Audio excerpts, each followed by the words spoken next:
Queridos, eu quero falar com vocês algo antes de iniciar a mensagem. Aliás, está dentro da proposta da mensagem. Bom, eu estava fazendo com vocês uma série de mensagens sobre dons espirituais, tentando mostrar a vocês que o problema do dom não é que o dom passou. Começou com essa ideia, o dom passou, né? Não vemos as manifestações espirituais conforme era no tempo dos apóstolos. Só que eu fui com vocês até o momento que mostrei que, na verdade, a obra do Espírito, ela está escassa na igreja. Não por culpa do Espírito, nunca. Mas tem alguma coisa que está acontecendo que faz com que a igreja prove menos do que está disponível. Até brinquei com vocês, faz parte do pacote, eu quero. Né? Se estiver lá, está calor, mas chega na pousada, tem lenha para lareira, eu quero, me dá aí a lenha, não vou nem acender, mas é isso. Com o Senhor, eu quero tudo que está disponível na sua bagagem da vida dele. Se ele veio habitar em mim, junto com o Espírito, veio tudo que o poder de Deus me deu para eu viver vida e piedade, então eu quero. Vocês entendem isso? E eu falei o seguinte, o problema todo está que estamos apagando a ação do Espírito, estamos respondendo à ausência do Espírito, estamos substituindo o Espírito Santo sem temor nenhum. O que está acontecendo é que a igreja está decaindo na santidade. E isso é problemático. Se fosse só a questão dos dons, a gente poderia até usar as desculpas que outros usam. Eu creio que nós precisamos de um avivamento.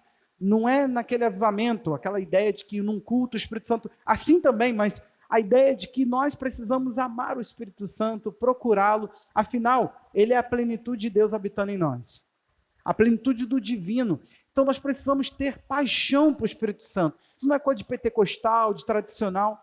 Só que, meu irmão, eu estava estudando, meditando sobre, é até engraçado isso, sobre libertação. Eu estava lendo um monte de coisa sobre demônio. De repente, me deu uma vontade de ficar quietinho, botei um livro de lado que estava na mão, joguei tudo assim de lado, sabe quando você fala, pá, chega, botei um de um lado, outro de outro, e me veio uma coisa muito forte, isso foi antes da imersão, que eu deveria parar essa série. Não é parar de parar, é dar uma pausa nela.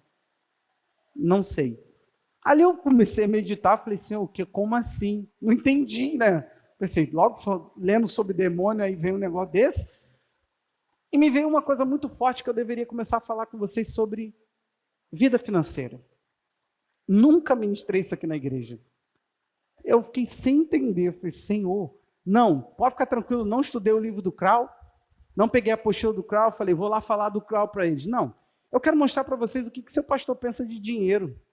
E essa série vai ter um nome, O Cristão e Suas Posses.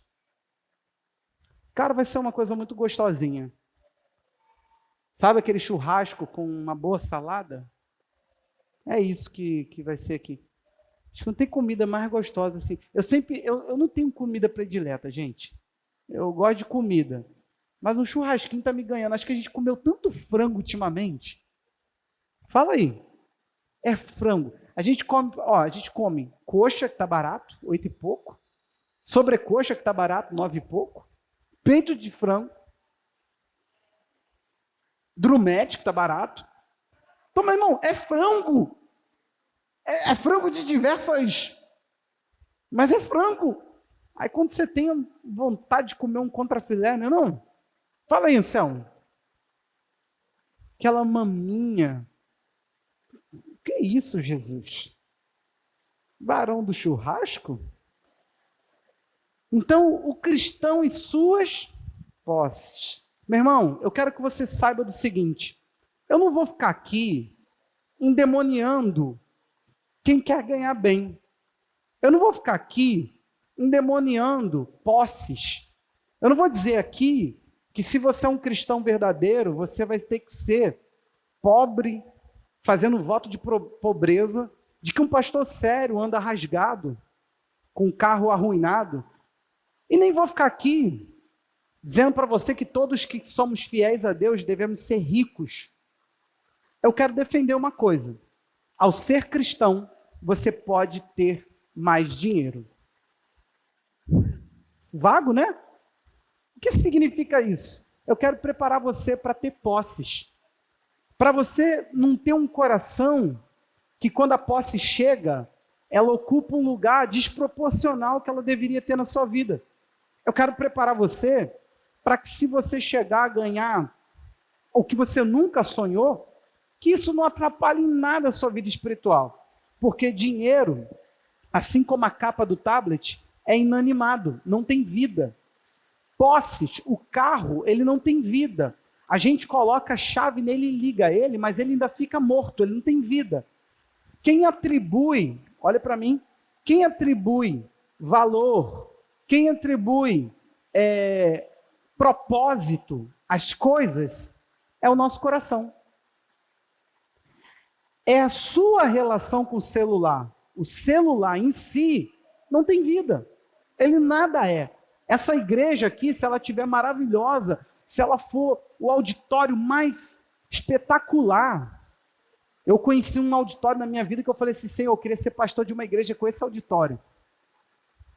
Se essa igreja ganhar um auditório mais maravilhoso que você puder pensar, isso em nada tem capacidade de mexer com a gente se a gente tiver um coração correto. Então, o erro não está nas coisas, nunca estará. Sempre os erros, sempre os exageros, sempre as travas estará onde? No nosso coração. Então eu quero falar disso. Quando essa relação, eu e minhas coisas, eu e o que eu possuo, afinal, já pode anotar, mas não é o nosso texto base de hoje, Provérbios 3, 9 e 10, olha o que diz: honre o Senhor com os seus bens, com as primícias de toda a sua renda, e os seus celeiros ficarão completamente cheios, e os seus lagares transbordarão de vinho.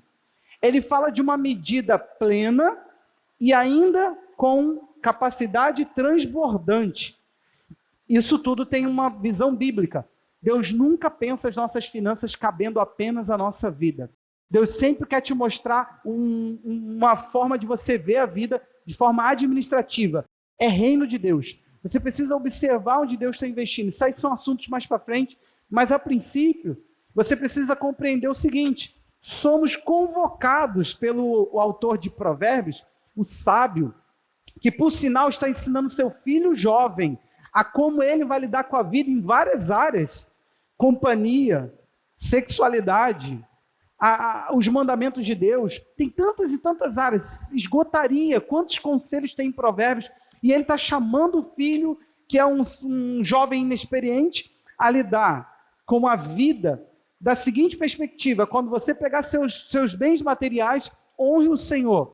Pega a tua renda e dê o melhor para ele em primícias. E isso vai fazer com que você seja plenamente o seu celeiro preenchido e os seus lagares transbordem. Ele está falando, a abundância que você precisa ter não está no reter, está em saber honrar o Senhor. Estamos juntos? A palavra de Deus vai orientar, só vai anotando em termos de introdução. 1 Coríntios 7:31, Paulo está falando sobre casar, não casar, e o conselho dele é: os que se utilizam deste mundo como se não fizessem uso dele, porque a aparência deste mundo passa. Ele está dizendo, os que usam, sejam como se não usassem, mas usa. Então, existe uma relação do cristão com as coisas. Mundo aqui é uma palavra, uma expressão para se reportar à matéria, a tudo que está aí. E ele diz, quem usa do mundo, ele está falando sobre cuidar da família, sobre cuidar de esposa. Se você vai ter uma esposa, você precisa ter uma estrutura para atender essa esposa. E ele diz, se você que usa do mundo, seja como se dele não usasse, porque essa aparência do mundo vai passar. Então, existe uma abordagem bíblica que nós usamos do mundo, usufruímos do mundo, lidamos com o que é material, mas precisamos ser como pessoas que não dão valor a isso. Que desafio! O desafio não está em lidar com o mundo. O desafio é como, né? Tem que lidar.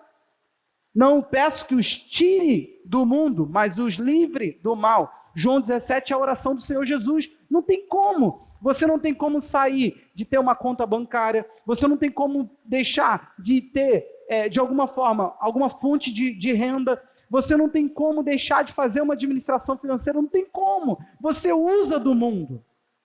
Mas seja como se dele você não usasse, porque esse mundo vai passar. Então, é uma convocação do Senhor para nós aprender a lidar com as nossas posses, amém?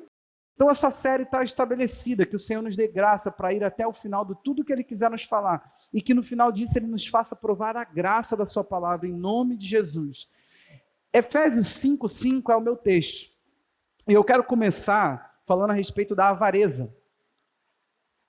É o nosso texto, Efésios 5:5, que Paulo está fazendo. É muito comum no conselho de Paulo, quando ele vai falar de carnalidade, ele fazer uma lista de ações carnais. E eu amo quando Paulo sai e dá essas explicações. Meu irmão, muitos cristãos possuem a avareza, você vai entender tudo, fique tranquilo. Como eu disse, não vamos demonizar a posse, nós vamos aprender a lidar com elas, porque as coisas não têm vida em si mesmo, é tudo vem fruto do nosso coração, amém? Agora, o que Paulo faz? Você vai observar no apóstolo Paulo aqui nesse texto, que Paulo vai colocar na classificação de pecado como algo que te priva do reino de Deus, ou seja, te rouba a salvação. Como que não é importante falar de um tema desse? Nós não falamos dentro de igreja sobre A ou B, nós falamos sobre todos os assuntos que a palavra de Deus aborda. Dinheiro não pode ser uma coisa que fique fora dele. Então, se você se incomoda, vai perdendo essa impureza, porque é bem capaz de que você agora tenha o seu coração pesado e achado em medida errada. Sabe por quê? Você se levanta cedo para conquistar dinheiro. E por que você não quer saber a fé, o que ela responde sobre ele? É muito esquisito que queremos podar esse discurso dentro da igreja. Nós não podemos fazer isso, isso é Satanás quem quer. Sabe por quê? Quanto mais engano contido no assunto, mais você opera na carnalidade e na sua restrição a esse mundo. Você fica igual a todo mundo. Agora, o cristão ele tem que saber operar em fé até mesmo no seu trabalho. Seu trabalho não é material. Tudo que você faz possui espiritualidade e precisa de fé para ser aplicada. O texto é curto, e olha aí o que diz. Fique sabendo disso. Qual informação? 2 pontos.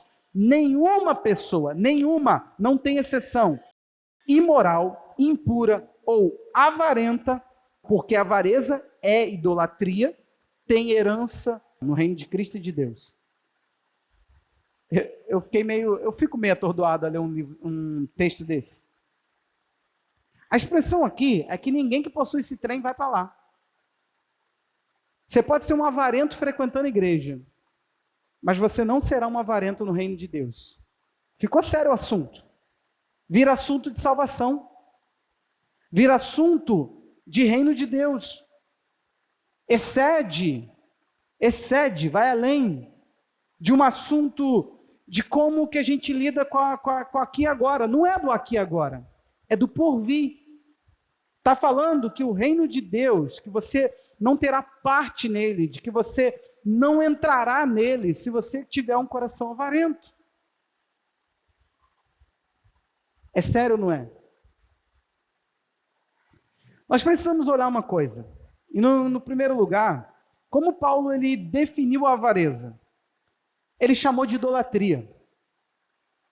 Ele colocou o assunto na matriz da onde ela tem que estar.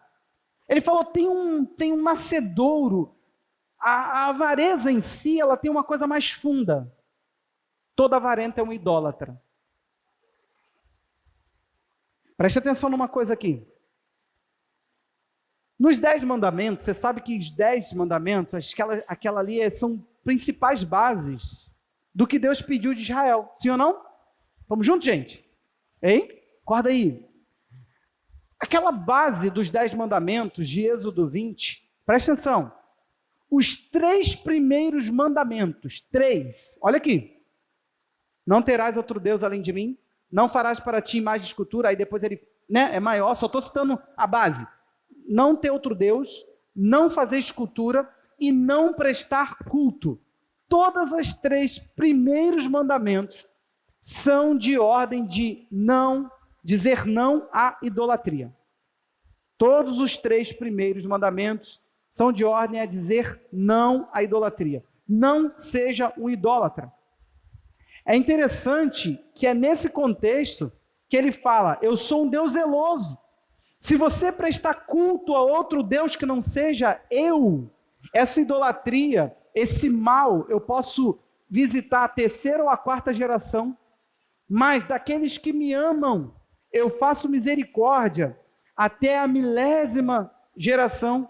Deus está falando, eu tenho muito mais a honrar quem me adora do que eu peso, eu trago consequências para aqueles que idolatram, para aqueles que me abandonam. Então preste atenção aqui, é um tipo de mandamento muito sério.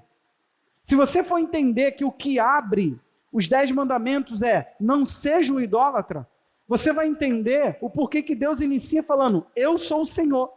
Deus está falando que aquilo que ocupar o nosso coração, olha só, se eu tenho um outro Deus, eu vou criar alguma forma para me achegar a Ele e eu vou criar culto. Ele está falando que não tem como. Uma vez que você estabelece uma idolatria, você vai prestar um culto. Então é possível, meu irmão, presta atenção aqui, que o seu trabalho não seja, para você é algo material, mas ele está equivalente a alguém que entra lá com tambor e começa a tocar. Ei, o seu trabalho, ele pode estar tão deturpado para você, que seja o equivalente a alguém que arreia um negocinho. Alguém que faz algum tipo de sacrifício, ele está falando, talvez para você o dinheiro, quando você saca lá no banco, ou quando você faz Pix, quando você paga lá no aplicativo, quando você está nessa relação aqui, ó, ele está falando que é equivalente a alguém que faz outro tipo de culto. A gente fala tanto de pessoas, de outras religiões, falamos tanto de esculturas, falamos tanto dessas coisas como se fosse ídolos, né, matéria ali, mas e aquilo que a gente não põe em forma física, a gente não dá uma forma para ele, mas aquilo tem culto sendo prestado. Então todo avarento é um idólatra, é alguém que presta culto a outro Deus. Ele inicia falando assim, ó, não tem outro Deus, não faça imagem, não preste culto. E ele vai dizer no começo do texto, eu sou o Senhor de vocês, eu sou teu dono, que te tirei do Egito, da terra da sua escravidão. Você entende o início? A introdução é, você tem dono, eu comprei você, eu tenho posse na tua vida. Você era escravo lá, eu te tirei de lá e te fiz meu. Você é meu servo, você é para minha glória, você é para mim. Então você não pode ter outro além de mim, você não pode fazer escultura que me substitua e não pode dar culto a nada que não seja eu. Quando Paulo define a avareza como idolatria, já deveria pesar no teu coração e você falar assim, meu Deus do céu, é equivalente se eu estivesse batendo alguma coisa, invocando alguma coisa no meu corpo?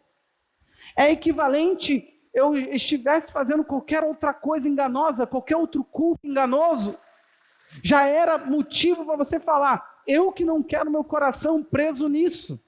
Mas a verdade é que muitos de nós, a gente não sabe a gravidade, porque parece lá no fundo que eu só quero falar no final, dê mais para a igreja.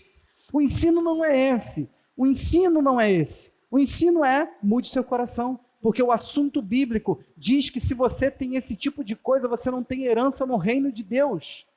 Meu irmão, avalia teu coração, porque quem não dá, quem não abre o seu coração para nenhuma necessidade, quem não reparte, quem vive tudo para si e para tudo que quer, ele tem problemas. E o problema dele não é ofertar ou não ofertar. Essa pessoa tem problemas mais profundos. Porque o que é a palavra avareza? É avidez. Ele sempre quer mais. Presta atenção na desgraça dessa coisa. Isso já te leva a prestar um culto. E aquilo que você adora, você vai ficar sedento e faminto. Ele está dizendo que o avarento é alguém que não tem saciedade, não existe limite. Nunca, pastor, quando eu chegar a tanto, quando eu tiver tanto, o senhor vai ver. Não vou ver nada. O que eu vou ver do teu caráter, eu vejo hoje.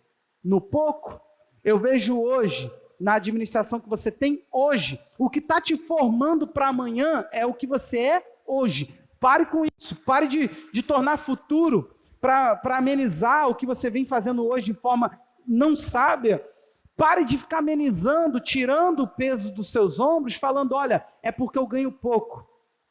Meu irmão, é justamente no pouco que somos pesados. Nós vamos falar de muita coisa sobre administração, se o Senhor permitir, mas hoje eu quero que você abra sua mente, nesse ponto 2 aqui, que a avareza é o desejo de ter mais, e sempre mais. Ela não tem limite, ela não tem um lugar de contentamento, botando em termos bíblicos.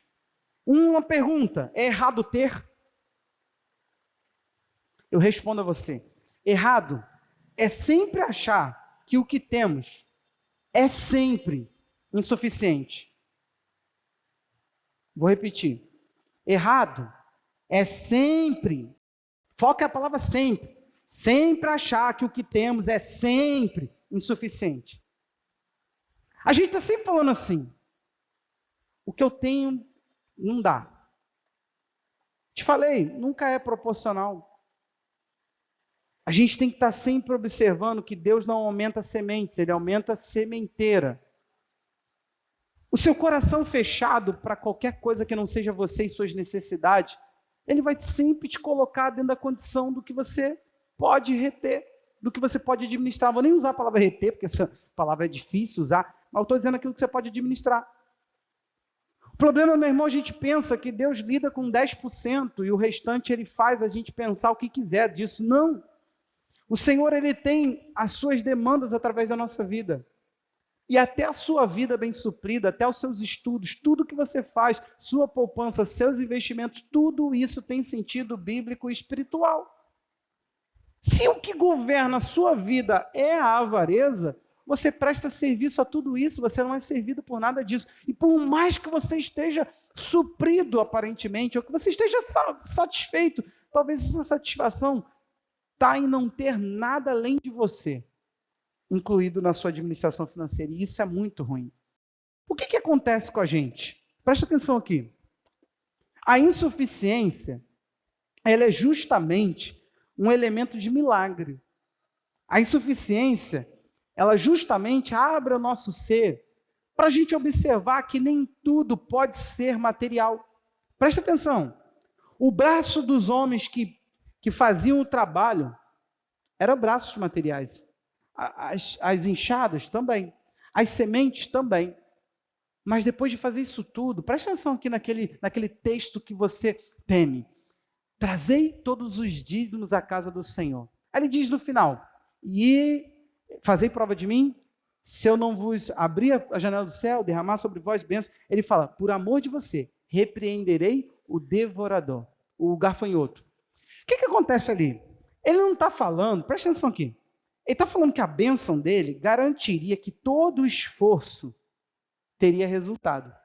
Porque você sabe o que é o gafanhoto? Lembra quando teve recentemente uma chuva de gafanhoto e o pessoal estava estudando como matar? Esses dias eu vi um meme que o cara falou assim, gente, alguém sabe para onde foi parar a nuvem de gafanhoto? Porque do nada dissipou, ela estava no oceano vindo, gente. Você tem noção que o Brasil alimenta o mundo? Isso é uma coisa muito boa.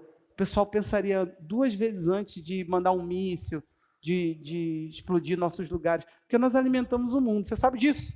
O Brasil é exportador de muito alimento. Muito.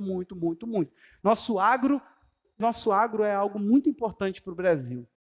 Amém, gente? O que acontece com a gente? O problema é que o que prega para nós que nós não temos o suficiente? Prega, vamos lá, se possuirmos avareza, nunca será o suficiente. Se eu estou sempre pensando, eu não posso fazer nada por ninguém, porque eu não ganho nem para mim. Eu não posso tirar de mim nada, porque eu tenho as minhas necessidades. Meu irmão, eu te garanto que o tanto quanto você ainda reter e ter, eu tenho usado. Quando eu falo reter, não entenda de reter, de prender, não. Entenda de administrar, tá? Por favor? Amém? Isso é uma linguagem bíblica, tá? Quem retém mais do que é justo seria em pura perda. Isso é uma linguagem bíblica. Reter é a administração, é o que fica com você. é o que você pode usar para o seu uso, é o que a Bíblia fala de pão, é o que come, enfim, você tem que se suprir também, parte do que você ganha é seu. Deus usa isso para te suprir sua família. Ora, será que seria só para o outro, só para as coisas, só para fora? Que louco! Isso não existe em lugar nenhum. Qual é o problema? 5 pães. Em Mateus 14, 19, a Bíblia fala que Jesus abençoou, mas a palavra ali é louvor. Ele olhou para o céu e louvou, falou muito obrigado por 5 pães. Alimentaram muitas pessoas, sim ou não? Hã? Em Mateus 15, 36, a Bíblia fala assim, agradeceu. Cara, qual foi a última vez que você teve uma atitude de gratidão perante a escassez e isso foi utilizado para gerar um milagre de multiplicação? O milagre, gente, não tem milagre nenhum em ter 5.000 pães para 5.000 homens. É sempre desproporcional e vem o milagre. Por favor, não se venda a ideia da proporção, do tá ajustado, do tá bom. Se tá bom, fala, Deus, inquieta meu coração, tem alguma coisa errada. Eu preciso começar a olhar, tá bom para você? Tá suficiente? Então, pelo amor de Deus, ajuda a gente a construir a plataforma aqui, ó. Ajuda a gente a trocar a telha para eu parar de ficar competindo no grito com a chuva. Mas se está tão bom assim, ajuda a gente. 60 mil reais. O que é isso, pastor? O som da igreja. Oh, que sonho. De coração, meu irmão. E já não está ficando mais esse valor. As coisas vão mudando, né? O som muda. Está aí, Samu. Se está proporcional. Meu irmão, a gente precisa entender o seguinte, o que esse ensino veio trazer é para que você esteja com o seu ser desprendido, com o seu ser ajustado, com o seu ser acalmado. Sabe por quê? Se a gente nunca agradece por aquilo que tem, significa que a gente está sempre nessa ideia de insuficiente, de um dia, quando chegar. É aquela ideia daquela segunda-feira eterna que nunca chega. Segunda-feira eu começo não sei o quê. A gente sempre fica com uma ideia de que a vida é futurista. Você não está no futuro, você está no agora. Você nem sabe o que acontece amanhã. O hoje é o teu único trunfo. Parece uma frasezinha coach, mas não é. Você só pode sentar hoje com você. Você só pode definir sua vida hoje. Então vamos lá. Começa a entender a palavra de louvor. Começa a apresentar o Senhor falando, Senhor, é o que temos, mas precisamos suprir. Começa a fazer isso. Começa a enxergar a necessidade. Os discípulos falaram, despede, mestre. Não tem comida. Ele falou assim, tem o quê? 5. Oh, louvado seja o teu nome pelos 5. Gente, quem daria glória a Deus por 5? 5 pães e 2 peixes por uma multidão de homens e mulheres. Mulheres não foram contadas. Crianças não foram. Gente, é muito desproporcional. Então, eu sempre criei nesse nível. É desproporcional, por isso acontecem coisas ilógicas, coisas que fogem ao natural, envio de suprimento que eu não sei nem da onde. Você nunca viveu isso? Eu estou atualmente precisando disso. Não, esquece a obra, é outras coisas. Eu estou assim, Senhor, não quero viver do que entra, eu não quero planejar sabendo. Eu quero alguma coisa que transcende, que eu veja que, sim, eu meti a mão, eu fui lá, eu fiz, eu abri, eu botei a semente, só que eu falei assim, Deus, chuva eu não fabrico. Ei, esse é o teu problema. Você queria controlar o tempo, sim ou não? Sim, todo mundo aqui queria. Se a gente pudesse, a gente teria mais. Agora a questão é que muitos de nós não teriam aonde pôr esse mais. Caiu 1 milhão na tua conta hoje, meu irmão. Quais são os seus projetos? Por favor, pense nisso. Anota isso aí, dá uma pensada em casa. Caiu 1 milhão hoje, eu me tornei milionário, da noite para o dia, não sei. Fica tranquilo, os impostos vão comer alguma coisa aí não sei se você vai continuar milionário depois disso, mas você vai ficar bem perto. Oi? Como é que é? Já vai ficar 300 mil aí na sua conta, pelo menos. Hein? Olha o que a Globo noticiou. Nós somos o país que mais paga impostos, mas que menos retorna em serviço para o povo. Horas. Gente, eu estava surpreso. Achei que todo o dinheiro que a gente paga de imposto, Anselmo, estou sendo sarcástico, tá, irmão? Hein, fala para mim aqui, olha aqui, por favor. Quais são os seus projetos? Aonde você poria esse dinheiro? Eu chorei um dia, fiquei indignado, deu raiva, me deu tudo. Quando eu tentei alugar esse lugar aqui, eu fiz as contas, para 10 vagas de dependente químico, eu precisava de R$5.000 para manter. Eu fiquei pensando, falei, gente, tem gente na sociedade que ganha isso, nada contra. Eu pensei o seguinte, como que uma igreja não pode manter R$5.000? É esse coração que eu quero desenvolver em você, de você olhar suprimento, não ficar se desgraçando, falando, Deus, move de alguma forma em mim, faz de alguma forma em mim. Meu irmão, presta atenção aqui. Nós passamos a separar e a orar a Deus. Diante de todas as outras ofertas, se isso fosse incluído no meu orçamento, gente, me ajudaria muito hoje. Seria o tanto que eu preciso para pagar mais o plano de saúde que deu despencou no valor. Despencou não, subiu do nada. Plano de saúde, Duda, sinistro. Quase que dobrou em 3 anos. Foi um negócio assim, absurdo. E eu fui pego de surpresa. Eles não comunicam.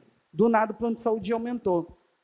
Aí, seria o que eu supriria. Aí tu pensa assim, mas eu estou tirando, não posso, isso não é meu. Na minha organização, na minha administração do reino de Deus, na minha participação do reino de Deus, essa parte não é minha. Eu não tenho direitos nisso. Vem para minha mão, mas não é meu. Eu não falo, não, é meu, eu dou. Não, não é meu. Você entendeu?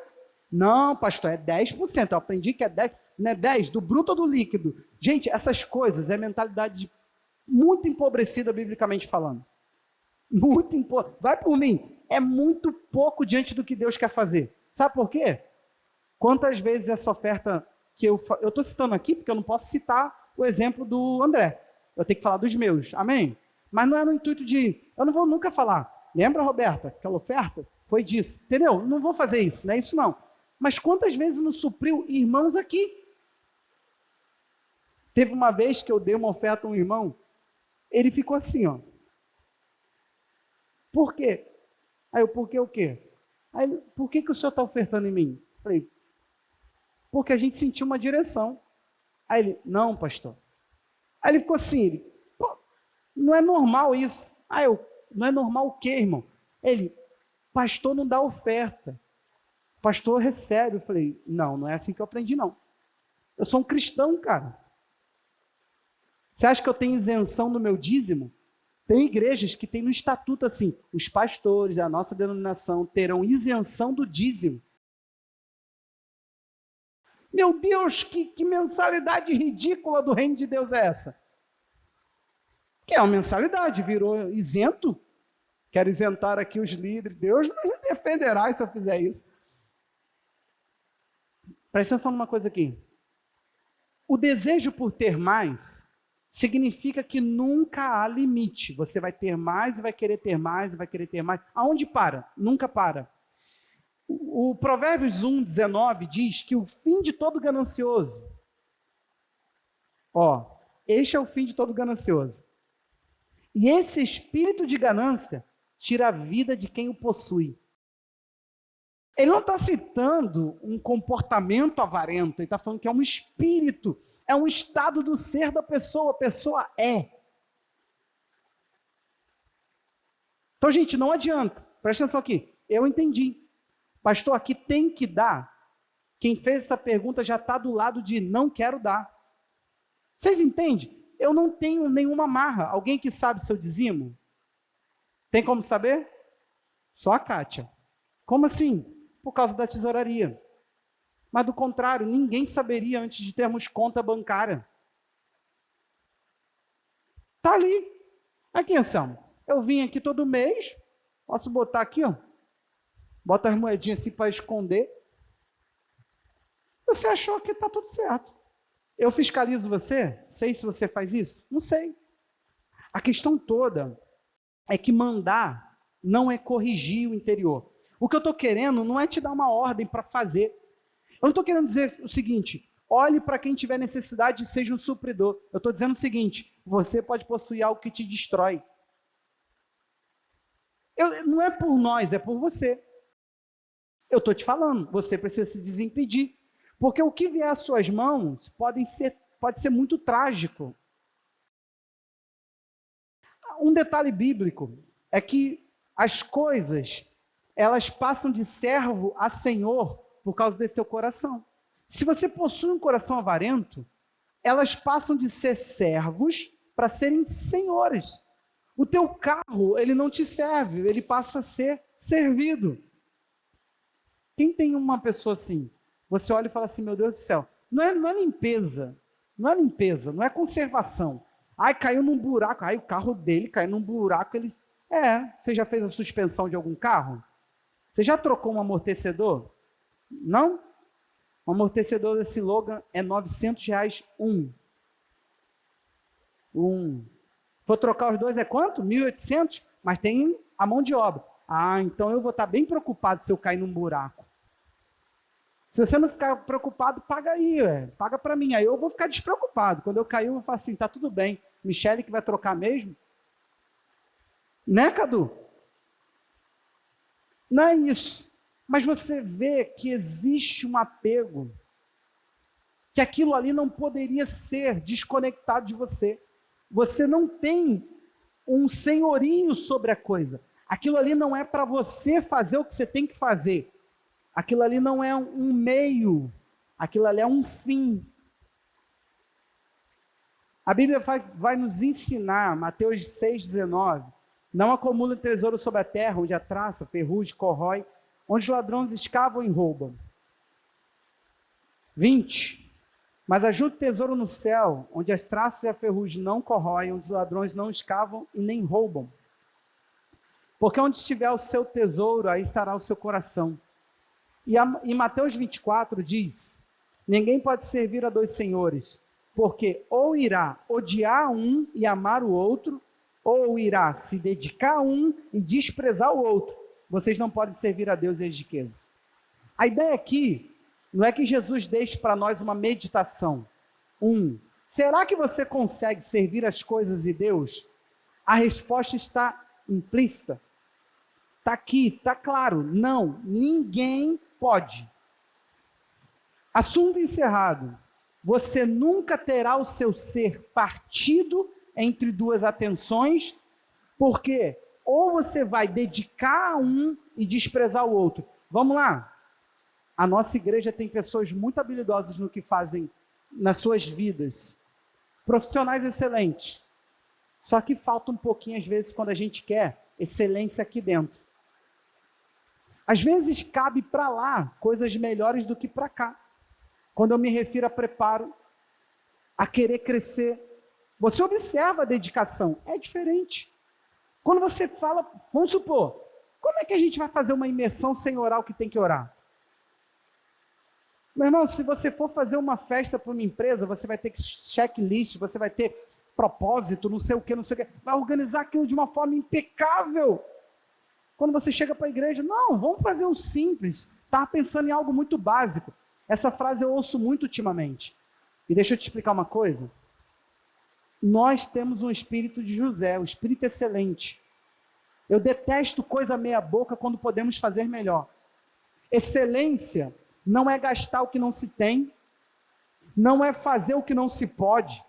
Excelência é você pegar os recursos que se tem e sei lá, acabar com eles no máximo, extrair deles o possível e impossível ali. Ficar dentro dos recursos, fazendo sempre o melhor. O problema todo é que a gente pensa que excelência é a gente olhar para a Volta Redonda e querer as cadeiras acolchoadas que eles têm. Você se senta numa cadeira acolchoada. Muito inferior. Você entende isso? A gente fica com excelência pautado em lugares inatingíveis com outro contexto. Excelência é a gente olhar isso aqui e pensar, extraímos o melhor de tudo que possuímos? Nós damos o nosso melhor com aquilo que temos? Nós administramos bem o que temos? Sabe? Não faz sentido nenhum governar isso tudo aqui de forma displicente, pensando, o dia que aquele som de 60 vier, aí a gente dá valor. O dia em que a gente tiver com esse lugar assim, assado, aí é outro nível. Gente, do contrário, eu não aceito. Vai por mim. Teve muita coisa que doeu meu coração sendo visto. Cara, ficou à margem.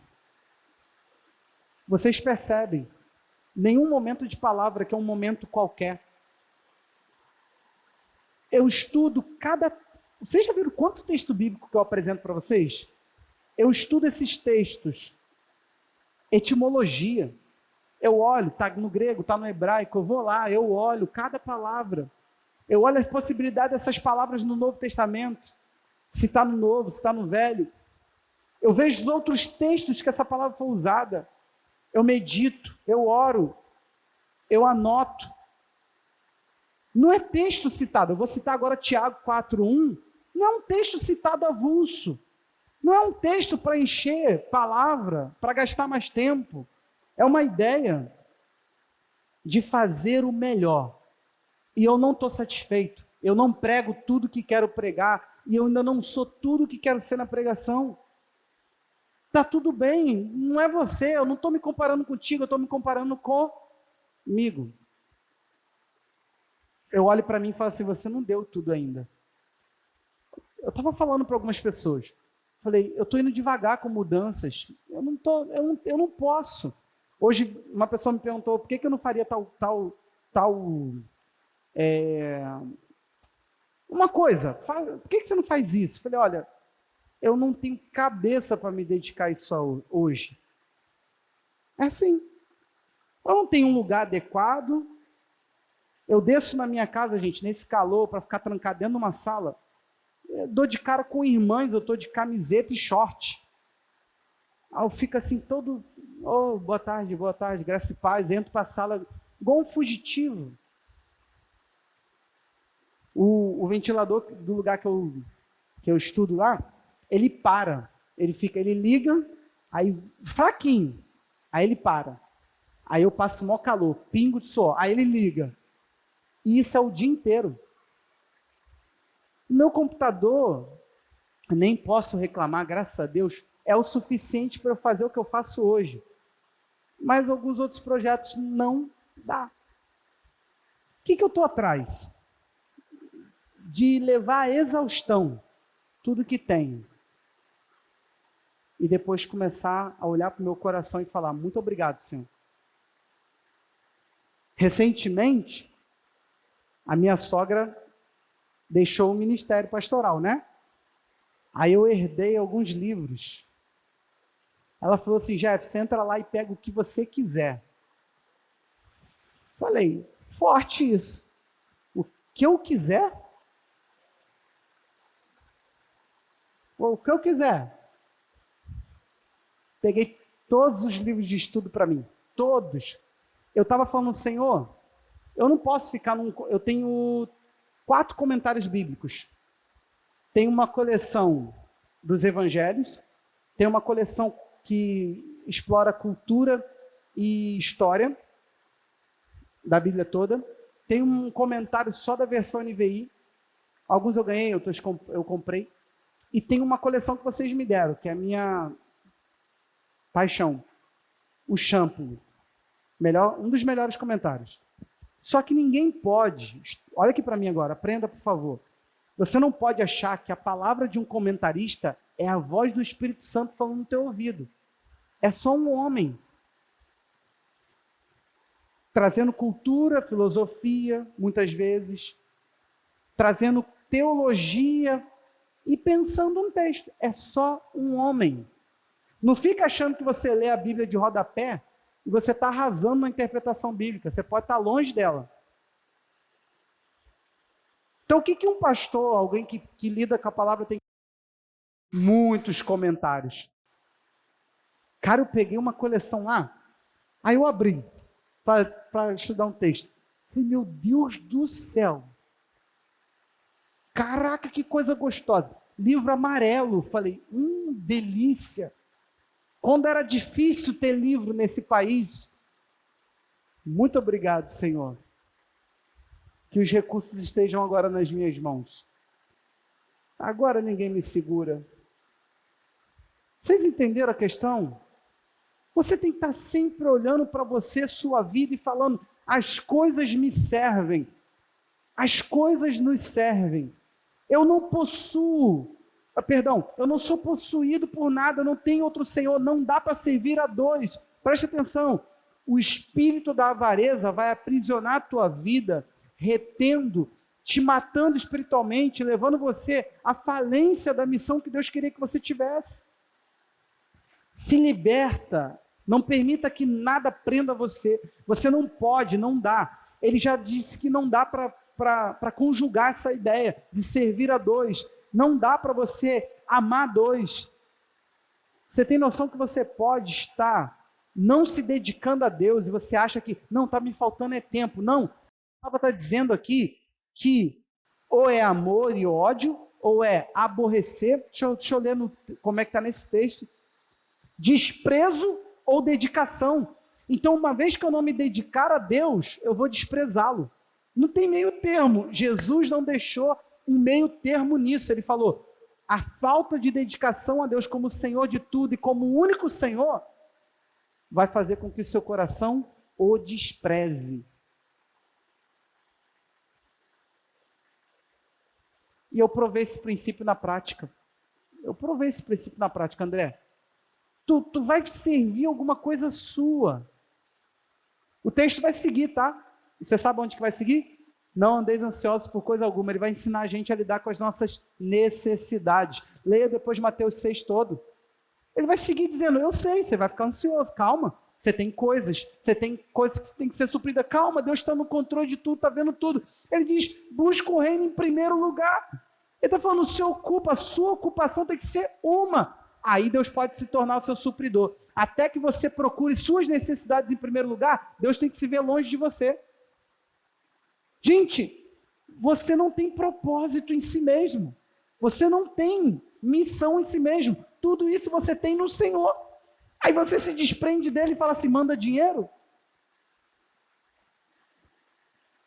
Você é mantido por ele para fazer coisas para ele.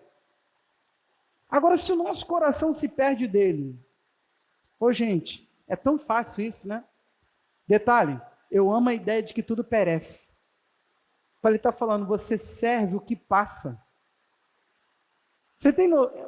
Não sei se a gente consegue ter essa ideia. Acho que o Anselmo, que teve carros antigos, eu não tive, assim, né? Tive o Gol, mas o Gol não envelheceu, assim, a ponto, né? Era 2008, e filezinho, né? Completinho. Hein? Olha o que você vai entender agora. Minha mãe tinha um Cadete junto com um padrasto. Era a coisa mais linda.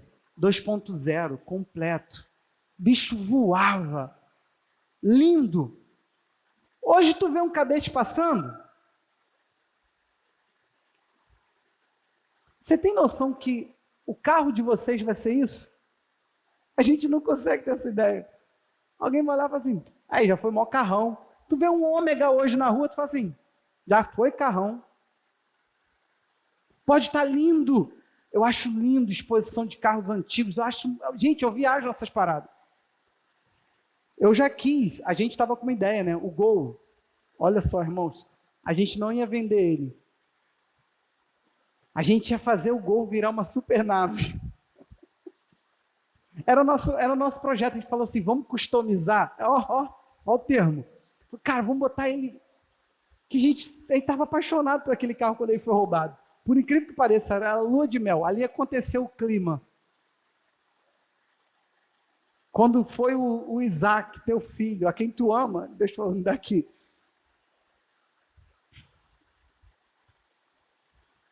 As escassez da nossa vida, gente, se aplicam nessa ideia aqui, de que a avareza é uma questão que eu sempre quero mais. E Deus fala, teu coração é perigoso. Deixa eu me ausentar da sua administração financeira. Tiago 4.1. Tiago 4.1. Lê esse texto comigo. De onde procedem as guerras e brigas que há entre vocês? De onde? Senão dos prazeres que estão em conflito dentro de vocês. Vocês cobiçam e nada tende. Matam e sentem inveja e nada podem obter. Vivem a lutar e a fazer guerras. Não têm nada porque não pedem. Pedem e não recebem porque pedem mal, para esbanjarem seus prazeres. A igreja ela é tão horrível no cumprimento desse princípio, que teve um homem que ensinou a gente a fazer sonhos com esse texto. A Bíblia diz que vocês pedem e não recebem porque pede mal. Você, menina, você está pedindo um marido, mas como é ele? Baixo, alto? Qual é a cor do olho?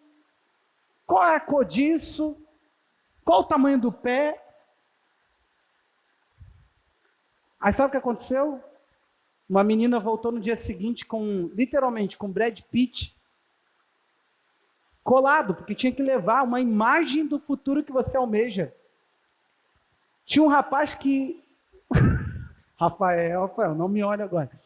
Não era Rafael, não. Tinha um rapaz que foi com um iate e um helicóptero. Eu ia chegar lá. Gente,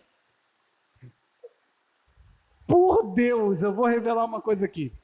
Eu não botei figurinha nenhuma. Eu falei, Deus, eu escrevi assim, ó, quero ser suprido para fazer a tua obra. E botei meu sonho lá. O texto não diz pede e não recebe porque pede mal. Ele diz, porque o pedido é para esbanjar em seus prazeres. Deus está falando, eu que não me meto nessa ideia de suprir o prazer carnal que habita em você. Meu irmão, tem coisa que a gente não pode de forma alguma honrar. Eu estava ensinando aqui uma pessoa no discipulado, a pessoa estava me pedindo ajuda com isso. O que a gente pode ou não pode suprir? Gente, teve gente aqui que a gente começou a se empolgar, vamos fazer o casamento, vamos. Cara, vocês abraçaram, vocês supriram muito o casal. Só que a pessoa que estava responsável por lidar com o casal, chegou para mim e falou assim, pastor, está difícil. A pessoa está exigindo que tenham donuts, e as flores têm que ser o quê? Orquídea. Você que se recolhe na sua insignificância, seu doador medíocre. Andressa, orquídea, Andressa. Tem que ter. Donuts.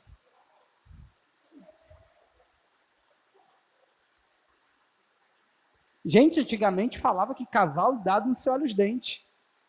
Eu duvido se chegou uma égua lá pro Duda, falou, aqui, Duda. Duda falou, peraí.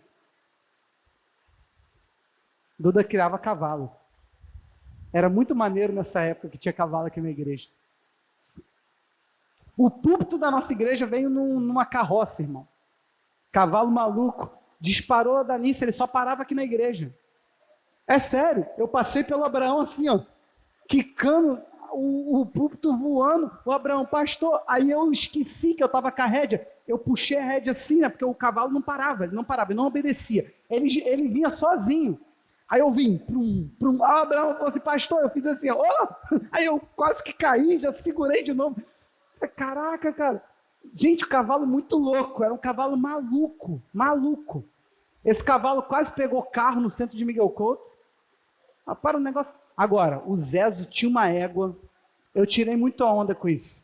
Eu manobrei com a égua. Cheguei assim, caraca, fui lá em casa com a égua buscar um suco. Falei, pô, vou de égua. Botei ela ali, ó, manobrei, mandei aqui, ó. A bichinha dava ré, e assim, ó, fazendo assim. Pô, era um negócio muito maneiro. O que falei de cavalo, meu Deus do céu? Não sei. Isso. Agora olha, né? A pessoa pede, tem como escovar e passar um flúor? É assim agora. Vamos lá. O problema do texto não é pedir e nem é obter. problema do texto é que as guerras iniciam dentro. O meu mau relacionamento com o outro inicia dentro. Ele está falando, você inveja, você quer, mas você não pode. Meu irmão, você tem noção, André? Deus falando assim, André, queria até fazer, mas não vou poder. Aí você falando, Senhor, onde está a trava? Ele falou, dentro. Cara, os teus prazeres te levam a uma ideia de esbanjar aquilo que eu vou liberar. De esbanjar, de gastar à toa. Você não tem foco, você não tem. Você vai suprir uma escravidão que você possui. Olha para mim. Então, a avareza, como esse desejo desenfreado, o que ele faz contigo? Ele faz você querer ter cada vez mais. E você começa a suprir prazeres mesquinhos. O foco é todo em você. O foco é todo em você.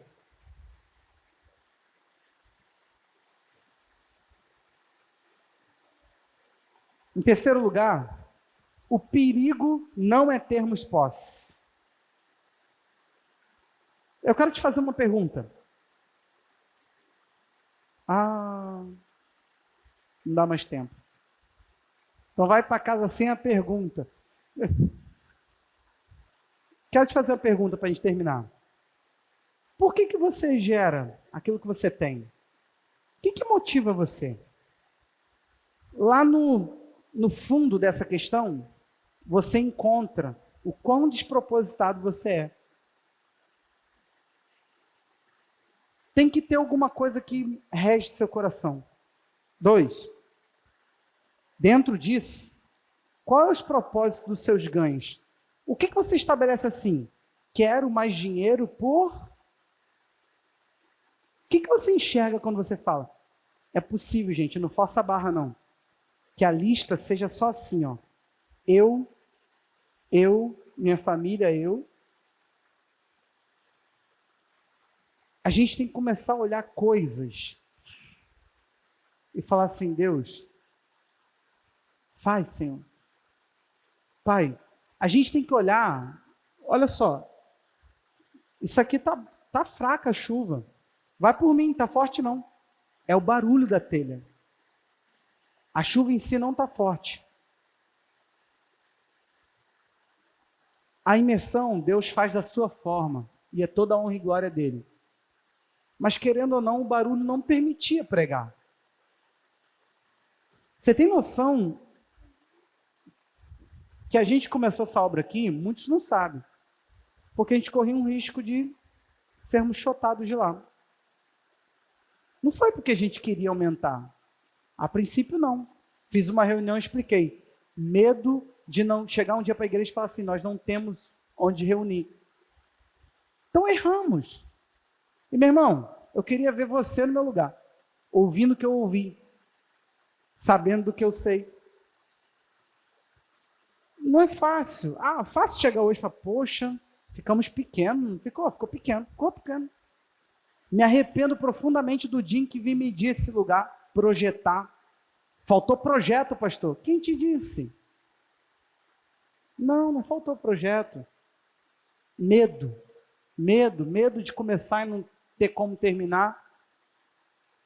Nós nunca fizemos o que muitas igrejas fazem. A gente não faz rifa, não achamos certo fazer rifa. Não achamos certo fazer rifa. Procure. Rifa, sem ser debaixo de toda uma questão lá da Loteria Federal, é considerado um crime. Ninguém pega, porque, meu carro está na rifa, esse carro está na rifa. Ninguém pega, mas para nós é errado. Para nós. Pastor, eu quero fazer. Tá tudo bem. Desde que você não seja um líder que ensine, tá tudo bem. Para mim, não vou comprar, não compro rifa de igreja, não faço rifa aqui. É mole. Deus abençoou, meu irmão, olha a nossa prosperidade. Rifando uma cesta de café, ganhando 500, 600 reais com uma cesta de café. É mole. Pegando carro, pegando... Não, ainda tem isso, né? As pessoas doam, as pessoas rifam. Teve um dia, um pastor contou uma bênção. Só o ar-condicionado da nossa igreja foi carretas e mais carretas. Se você quer saber sobre a sua vida, meu irmão, eu fui o primeiro. Tirei de onde não tinha, o que não tinha, e fui lá. Meu Deus, o senhor faz, eu estou aqui, ó. Me candidato para enriquecer. Aí eu fui na história do templo. Tem lá a história do templo. O cara fez, diga sim para o apóstolo. Era uma oferta que ele desafiava e o pessoal falava o quê? Sim. Muito criativo, né? Teve rifas e mais rifas.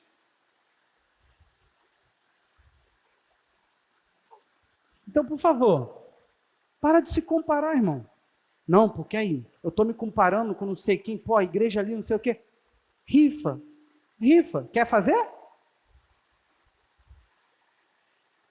Vamos começar. Primeiro é sempre com o teu carro. Dá teu carro para cá, a gente faz uma rifa.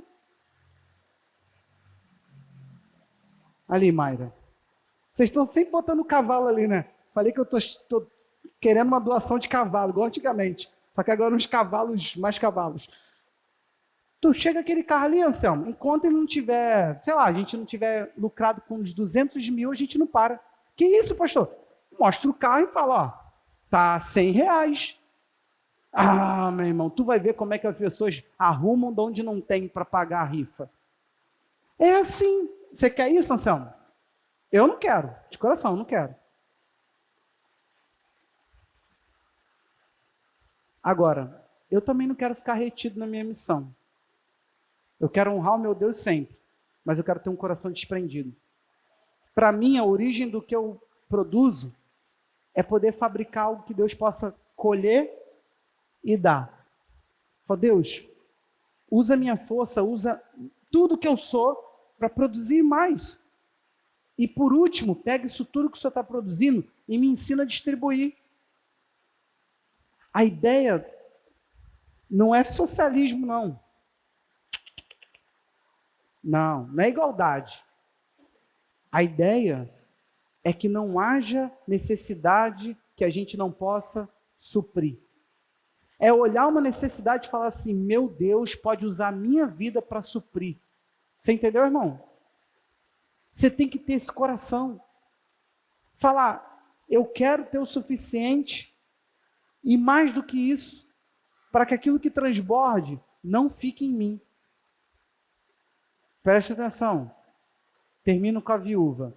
A viúva pegou um dia, recebeu uma promessa de Deus, vai para sua casa, faz um bolo, eu vou comer. Eu vou comer. A última farinha que você tem. Elias faz essa proposta, sabe o que a mulher faz? Acredita, põe em prática a fé. Aí ela vai com vasilhas. Ele fala, pede um monte de vasilha. A Bíblia diz que ela pegou o último azeite que tinha e começou a encher vasilha. Sabe quando que parou? A gente vai falar sobre esbanjamento. Quando acabou a última vasilha, quando ela falou para o filho, traz a outra. O filho falou, acabou. E a Bíblia diz assim, e o azeite cessou. Deus falou, pega a porção que você quiser do maná. Podia comer, meu irmão, quanto quisesse, fazer com o maná o que quisesse. Mas naquele dia, pegou mais do que o necessário, estragava. Deus, ele é preciso nos recursos. Talvez você precisa ajustar sua vida e suas motivações e sua missão. Os recursos, vamos pensar outra hora. Porque a gente sempre começa dizendo, temos pouco. Mas será que a gente não tem que ajustar nosso recurso?